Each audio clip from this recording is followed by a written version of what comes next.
What is up, guys? Welcome back to another episode of the Fantasy Fellow Show. My name is Kyle. Today, happy Sunday, July 7th. We're going to be continuing our 32-team series where we're going over the projections. I do a 15-20-minute video for each team.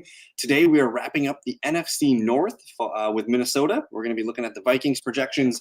We'll do a little, look back at what they did in 2023 and kind of just open up my projections and show you guys what we're looking at for 2024. So we got a lot of good things to open up and look at. And I do want to say, if you guys are new to the channel, definitely like the video, subscribe, all that good stuff. But I'm going to post in the comments, I'll post a link to the playlist where we've already covered, I guess this is our 16th team. So we're halfway through the NFL, and we'll probably move on to, we're going to do the AFC South and the NFC South next. So that's what we're going to be looking forward to next week. But let's get into the video. I'm going to hop into a screen share here, and we will take a peek here. What do we got going on? So I like the continuity that the Vikings are doing. You got head coach Kevin O'Connell, who I think is a really good one.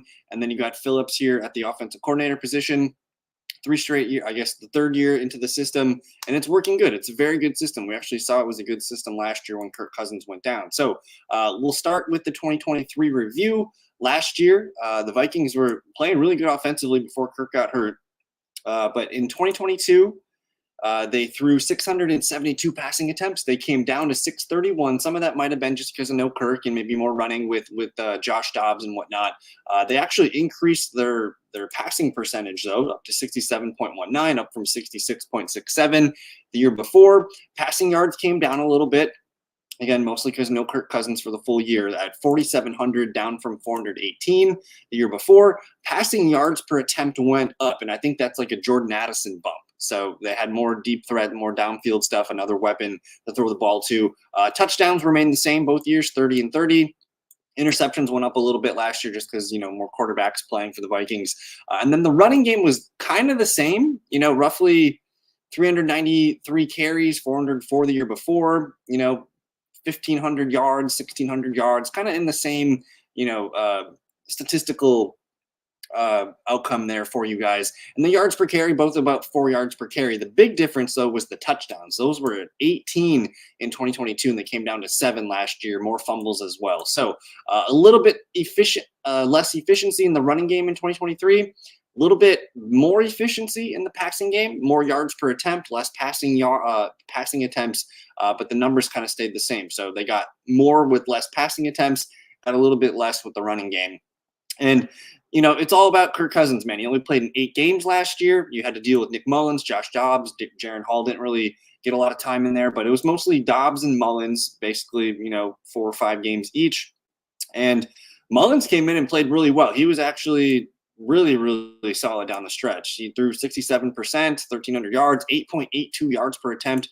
Touchdown to interception ratio wasn't great, 7 TDs, 8 interceptions, but he dealt the ball pretty well. And I guess what I'm looking at here, before we get into the 2024 projections, I want to pull up, because I did some digging here, and I think you can see it on the side. Let me zoom in a little more. I wanted to find out the passing game with Kirk Cousins and without. So with Kirk, you had 8 games. He threw almost 70% completion percentage, 2,331 yards, 18 touchdowns. He threw for 165 fantasy points, about 20.5 per game. That's not including any running. That's just the yards and the touchdowns. I didn't include interceptions. Just the overall output of the offense. Passing, you had almost 21 fantasy points to go around from the passing game. Passing yards per game were at 291. Passing touchdowns were at 2.25. And the reason I wanted to look at this is because now you have Sam Darnold and JJ McCarthy coming in. So I wanted to see, okay, no Kirk. Let's see what no Kirk offense looks like. We have a 9-game sample last year. They threw 65%, so about 4% less than Kirk Cousins did. Passing yards were solid, but in an extra game, they threw for about the same yards, 2,396 yards or 69 yards, down to 12 touchdowns. And then their fantasy points, again, this is the, Dobbs, Mullins, and Jaren Hall. They only threw for 142 fantasy points, and that's down to 15.86. So almost 5 fantasy points per game less out of the quarterback position, not including the rushing attempts that Dobbs brought in. The passing yards were still up there. I like to see that. Only basically 30 yards less per game, but the touchdowns went down almost a full touchdown per game. So we're expecting I don't think we can expect Kirk Cousins numbers from these guys, Sam Darnold and JJ, but we'll look at it and I'll kind of figure out how it goes. And I know TJ Hawkinson wasn't healthy for a lot of those games at the end. Justin Jefferson missed some games. There's a lot of moving parts here, but I think as a floor, we could expect, last year's combination of Mullins and Dobbs. I think we can kind of use that as our guideline going forward. So what can we expect in 2024? Let's start with the QBs here. I have JJ McCarthy leading the team in passing. I have Sam Darnold starting, 5-6 games. And this team just passes the ball so much. And they showed us last year that they're not going to change that, whether it's Josh Dobbs, Nick Mullins, Jared Hall, they're going to pass the ball a lot. So I have Sam Darnold starting the first 6 games of the season, about 64.5%, 1,100 yards, 6 touchdowns, 4 interceptions, and a little bit of rushing statistics there. He does like to run the ball. But I think he's going to play well. I just don't expect him to play the whole season unless he's winning games. We'll look at the Vikings schedule at the end of the year. I don't see a lot of wins early in the season for them. So I think, a month and a half into the season, if they're 2-4, we might be calling for JJ McCarthy to get on the field. But who knows? If Darnold plays well and the team's fighting in every game, he could stay in there longer. But the real projection is for JJ McCarthy. And he's a rookie quarterback, didn't have to do a lot at Michigan. He played behind a great offensive line, a great defense, a great running game. They didn't really need a lot out of JJ, but his measurables, his athleticism, and his brain, that's what got him drafted as high as he did. So 62.64%, basically, that's solid for a rookie. 3,100 passing yards, just under 7 yards per attempt, 16 touchdowns and 10 interceptions. And then I got him running for about 105 yards and a touchdown, 2 fumbles. I think for fantasy, we're not going to care too much about JJ or Sam Darnold, especially in like a 1 QB redraft. Like, I just don't care. I'm not going to be playing these guys. They're going to be the waiver wire QBs. Maybe you can, save JJ McCarthy and put him on your bench and wait till he comes in and see if that happens. But there's going to be better quarterbacks out there. But for Superflex, yeah, I would say the Vikings QB2 is probably startable. We saw that with Dobbs and Mullins a little bit last year. So for Superflex leagues, you can draft Sam Darnold to start the year and see how it goes. Otherwise, I don't mind taking a last pick on JJ McCarthy. He's going to play at some point, and he could be good. Roughly that 15, 16 points per game. If he's throwing a touchdown and a half per game, 260 yards, something like that, that could be nice. So I have both guys kind of unusable for redraft leagues. Let's take a peek and see where I got them actually. And they're going to be low because I have them splitting time. I got JJ QB 32, Darnold QB 33. And, when McCarthy is the starter, he's not going to be playing like QB 32. He's going to, he's going to be up here more towards fringe QB2 territory. Same thing with Darnold. When these guys are playing, yeah, I recognize the Vikings have a good passing offense and we'll move them up in the rankings. But again, redraft, not really interested. Superflex, I'll probably take some shots on these guys. But that's enough on the QB position. Let's look at the running backs. And last year they tried it. They tried it with Madison and Ty Chandler. It didn't go very well. Madison, he's a good receiving back, a good pass blocker, but Ty Chandler ultimately got more work as the season went on. They bring in Aaron Jones. They have Ty Chandler here. And Nwangwu and Gaskin are more special teams guys, and we know CJ Ham's a fullback. But they went after Aaron Jones, and they're going to give him the ball. I don't think you can give Aaron Jones a ton of touches per game, so you're still going to see a little bit of Ty Chandler mixed in. And I do have to, bank in 3-4 games missed for Aaron Jones in this projection. But I got him leading the team in carries, 175, 835 rushing yards, 6 rushing touchdowns, 35 catches, 58 targets, about 255 yards and 2 touchdowns, which is pretty solid. About 190 points. Let me just do a quick calculation.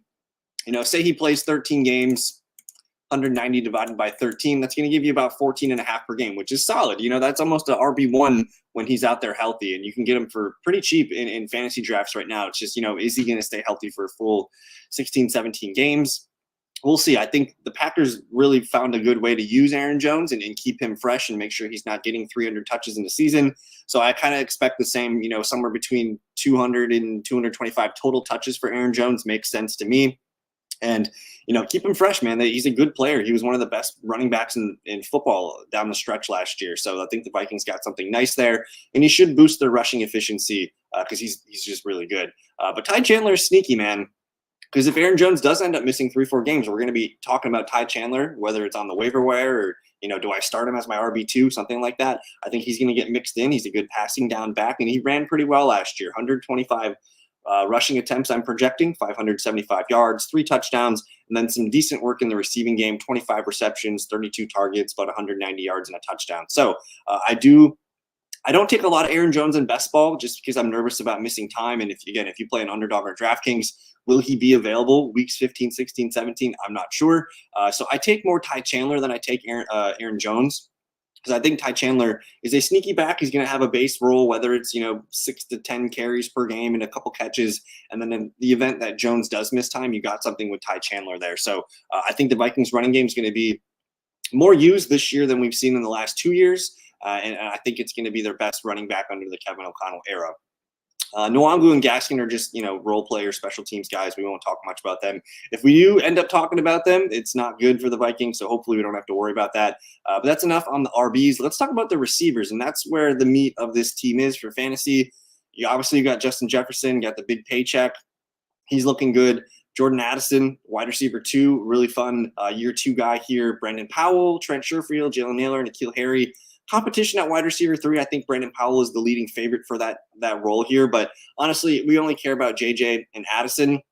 And not to get ahead on the tight ends, but with TJ Hawkinson likely missing a good portion of the early part of the season, I think JJ and Addison are really good plays for the start of the season. And they're with Sam Darnold, who I think can dish it to the top 2 targets in this offense. So, you also have to expect a little bit of the efficiency from a Kirk Cousins offense to come down. So with that being said, I have JJ at 100 receptions, 160 targets, about 1,325 yards, and 8 touchdowns. And, we haven't seen a full healthy season from him in a while. He did go nuts in 2022, though, 1,800 yards, 8 touchdowns, 128 receptions.